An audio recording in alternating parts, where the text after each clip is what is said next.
In rapper YNW Melly's witness tampering trial, state attorneys confirming the witness tampering charges dropped against the rapper. Like to me, they're going through extreme measures, try to cover up or convince people not to testify, like Mariah mom. And today's update is wild. Rapper YNW Melly just walked away from his witness tampering case, and it's got everyone talking. Reporter Kathy Russ dropped the bomb on Twitter, saying the witness tampering trial was supposed to kick off today with jury selection. But out of nowhere, the state backed off and dropped every charge. The accusations were all about claims that Melly supposedly had people on the inside trying to get his ex, Mariah, to stay quiet about certain parts of his murder case, a claim that could have turned everything upside down. But let's clear things up. His retrial for the double homicide is still scheduled for next year. Even so, this win is massive. Under Florida law, when you're facing charges that serious, even trying to mess with a case can bring the same kind of punishment as the main charge itself. This wasn't just some background side story. This was a real legal threat, and Melly just slipped past it. Think about that for a second. In a situation where the main case could bring life in prison or worse, being accused of witness tampering puts you right in that same danger zone. That means even the tampering charge alone could carry a life-level hit. And that's why this move hit so hard. It wasn't random at all. This was clearly a backup plan. If the state couldn't pin the bigger charges on him, this was their next shot. A way to lock Melly down for good or put him under maximum pressure. That was their play, and it was a heavy one. But here's where it gets even crazier. It looks like prosecutors tried to stack the deck. The idea was simple but dangerous. Hit him with witness tampering first, then come back with the murder case. If both stuck, that's back-to-back life-level charges lined up with no room to breathe. They weren't letting up one bit.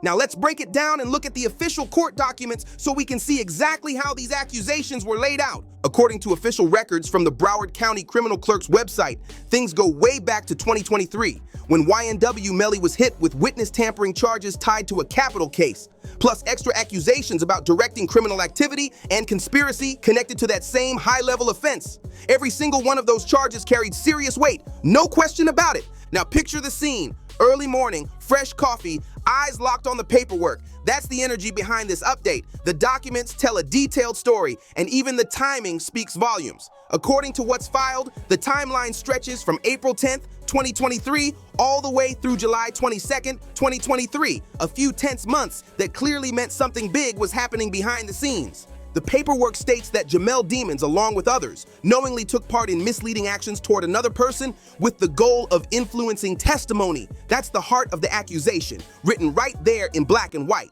But here's where things start to really heat up.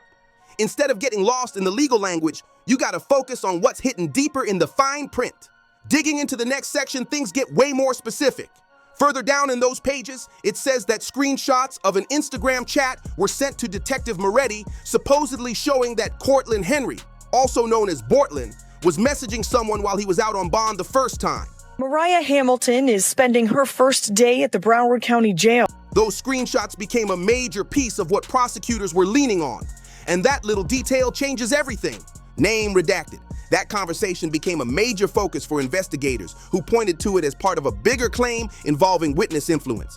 This section of the paperwork is crucial because it lays out exactly what the state used to build its argument against Melly. According to the official report, Ms. Name Redacted allegedly told Bortland that if she cooperated against Melly, the fallout could be serious, even mentioning extreme consequences that made the situation sound terrifying.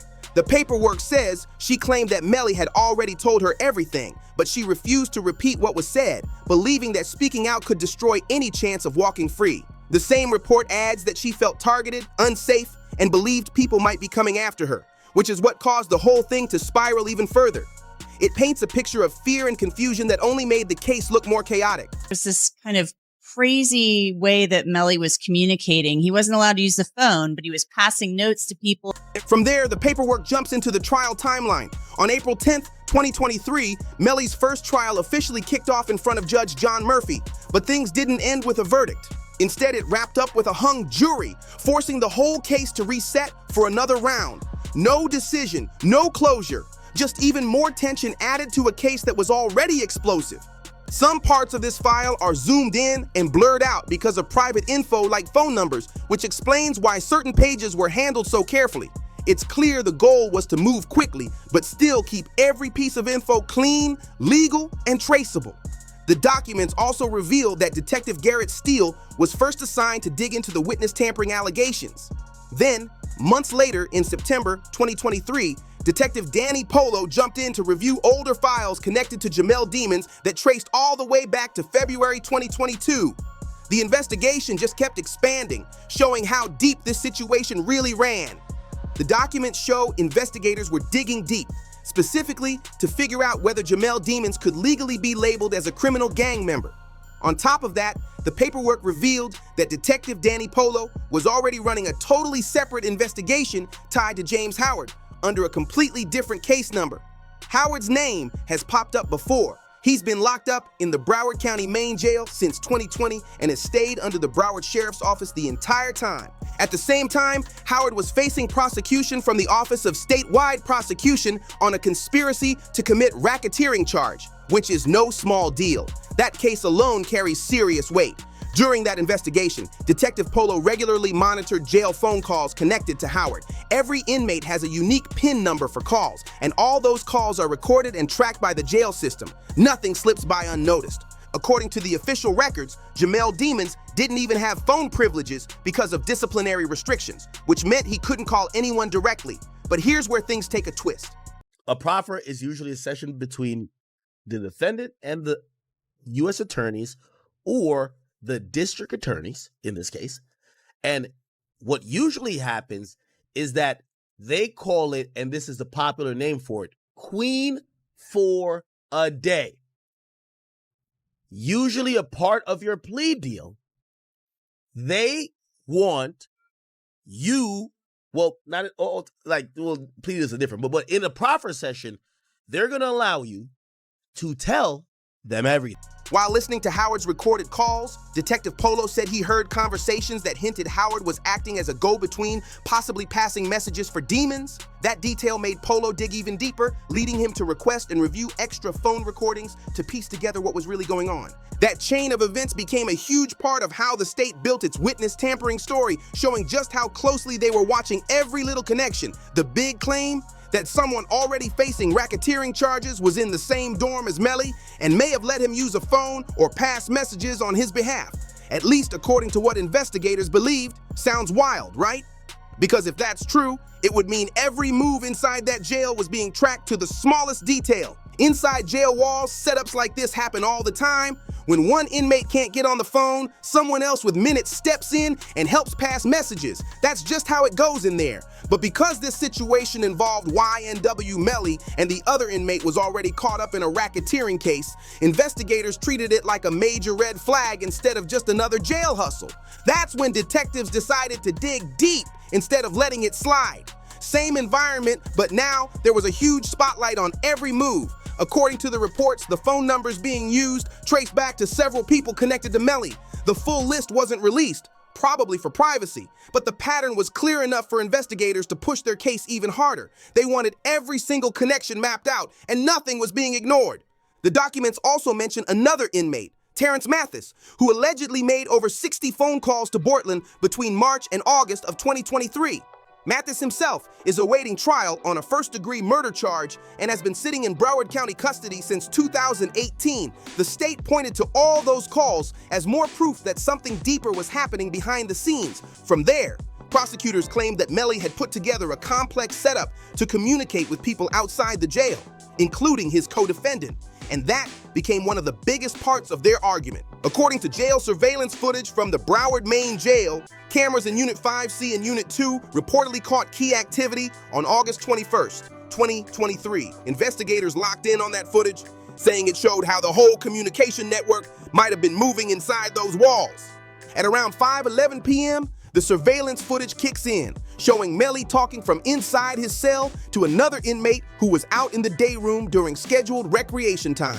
During their quick exchange, Melly can be seen gesturing toward a nearby unit, and the other inmate responds by pointing in the same direction, clearly catching on to what Melly was signaling. Moments later, the video shows Melly sliding what looks like a small note under his cell door. The other inmate bends down, grabs it, and then passes it along by slipping that same note under the door, leading to the neighboring unit. The camera catches Melly motioning again, almost like he's giving silent instructions, trying to get the attention of someone just out of view. Then things get even more interesting. the inmate looks back toward Melly, says a few quick words, and then slides the note again toward that same direction, just like Melly seemed to signal. Every move looked planned and coordinated, like a silent back-and-forth system built from pure routine. For anyone who doesn't know how jail communication really works, this type of note passing, often called kite writing, is super common. These kites are usually harmless messages, simple check-ins, short requests for books, paperwork, or even updates from another unit. Nothing flashy, nothing secretive, just how people keep things moving inside those locked walls. Think of it like the old school way of staying in touch. Before phones, before social media, there were letters. The same principle still applies behind bars today. Passing notes is just a low-tech, human way to communicate when every other option is locked down tight. Nothing shocking, nothing wild, just survival-level communication in a place where talking face-to-face isn't always possible. Be flipping. He is going to be tell-all about anything he knows about the double case, and they will know if he's telling the truth or telling a lie. But according to the paperwork, Detective Danny Polo took things to a whole new level, turning what started as casual note passing and phone chatter into a full-blown investigation. It's wild when you think about it. All this drama spun out of a few scraps of paper and some recorded calls. And let's be real, those notes could have been about anything. Maybe someone was just saying, "What's up?" asking for snacks from commissary, or checking in with another inmate. Nothing about that screams conspiracy, at least not at first. But since Melly's communication privileges had been restricted for a while, investigators treated every little move like it was a big deal. What started off as routine jail behavior ended up snowballing into an entirely new case and trial. The documents describe Detective Polo as a key gang investigator, and alongside Detective Garrett Steele, they claimed their background and experience made them see the messages as part of something much bigger. According to their interpretation, the notes weren't just chatter. They were supposedly coded conversations about smuggling contraband into the facility. And the paperwork doesn't stop there. It claims the detectives even interviewed an alleged gang member who told them Melly was supposedly organizing and controlling how prohibited items were being brought inside. That same individual reportedly said he'd personally bought substances in jail within the last 2 months, claiming they were hidden in mail disguised as legal paperwork from attorneys. That single claim became a huge piece of the state's argument, stacked right alongside the gang-related context they kept building to make the whole case sound even heavier. From there, the paperwork dives deep, listing neighborhoods, groups, and sets that investigators said were tied to the UBN network.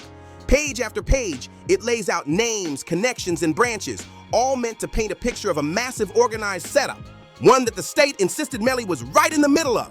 The next part of the paperwork goes all in, breaking down every alleged tie the investigators believed connected Melly to that wider UBN structure. They started mapping out street affiliations, nicknames, and even old social media screenshots to paint a picture that looked way bigger than just a few phone calls and notes. The tone of this section gets heavy, almost like the state was building an entire network around him, not just a single case. According to the documents, detectives described UBN as a multi-layered organization with sets scattered through Florida, Georgia, and the Carolinas. Each set supposedly had its own small leadership circle, and they claimed Melly's name kept popping up in conversations and reports from other inmates. The paperwork even hinted that investigators used jail intel and online posts to link his lyrics, tattoos, and hand signs to the structure they were profiling. But here's where it gets wild. Instead of finding hard proof that Melly was running anything from behind bars, most of what the paperwork described came from inmate statements and interpretations of coded slang. Detectives claimed phrases like sending paper or moving ink were code for handling illegal items, while defense attorneys argued it could have easily meant money transfers or fan mail. Still, the state wasn't backing down. They took every small clue, every message, every note, every word, and stitched it together into a story that made it look like Melly was still connected to outside movements. The paperwork showed that prosecutors were determined to prove a pattern of control, even if it was built on thin evidence. By this stage of the investigation, it was clear that the witness tampering accusations had morphed into something way bigger, almost a criminal enterprise narrative. The state had shifted its focus from one isolated charge to a broader claim that painted Melly as a key figure in organized coordination. And while the paperwork kept stacking up, critics pointed out that a lot of it felt speculative, built on interpretation rather than hard evidence. But the state wasn't slowing down. They wanted to make sure the next trial would come loaded with every possible layer of pressure. By the time investigators wrapped up that section of the file, the whole situation had shifted into high-stakes territory. What started as a few rumors and intercepted messages now looked like the state was gearing up for a much larger fight. The paperwork made it clear. They were building a foundation strong enough to drag Melly deeper into a narrative of coordination, control, and influence, even from behind bars. According to the state's breakdown, detectives began cross-referencing call logs, jail activity reports, and visitor lists, trying to piece together what they described as a communication chain. Every small exchange was logged and analyzed, from casual check-ins to simple mentions of outside names. They were searching for any hint that could be linked to witness manipulation or organized action. The paperwork shows that even though much of the evidence was circumstantial, prosecutors were determined to frame it as part of a bigger pattern. They started connecting familiar names across different cases like Bortland, Howard, and Mathis, painting them as potential pieces of one big puzzle. They even tied in past phone numbers and mailing addresses, saying some match contacts already flagged in earlier investigations. But here's where the controversy really started heating up. Defense lawyers quickly fired back, calling the state's strategy a stretch and arguing that none of the so-called connections proved any real coordination. They claimed it was all based on overinterpretation, not fact. And honestly, it wasn't hard to see why people were divided. The state's theory sounded bold, but not bulletproof. Still, investigators weren't letting go. They kept tightening the focus, adding more surveillance footage, more screenshots, and more statements to keep the narrative alive. The goal was simple: show that Melly's influence stretched beyond his cell and into the outside world, even if the proof wasn't crystal clear. By this point, what had started as a witness tampering claim had turned into a multi-layered investigation pulling in multiple people, conversations, and time frames. The deeper the state went, the more tangled the story became. And that tangled web was exactly what they were planning to use in court to keep the pressure on Melly for the next round of trials. As the paperwork moved into its later sections, things started feeling less like a simple legal file and more like a crime documentary unfolding in real time. The investigators had gone all in, collecting screenshots, call logs, handwritten notes, and surveillance timestamps, all to prove that Melly wasn't just sitting quietly in custody, but allegedly directing moves from the inside. According to the latest filings, prosecutors were preparing to introduce new testimony that would try to connect the dots between the jail activity and the alleged outside communications. They wanted to show that even the smallest interactions, a phone number, a message, a quick glance in the footage, meant something bigger. Every gesture, every note was being turned into potential evidence. But this is where the pushback got loud. Defense attorneys argued that the state was stretching thin coincidences into full-blown accusations. They pointed out that most of what the prosecution labeled as suspicious could easily be routine jail life, things everyone inside experiences daily.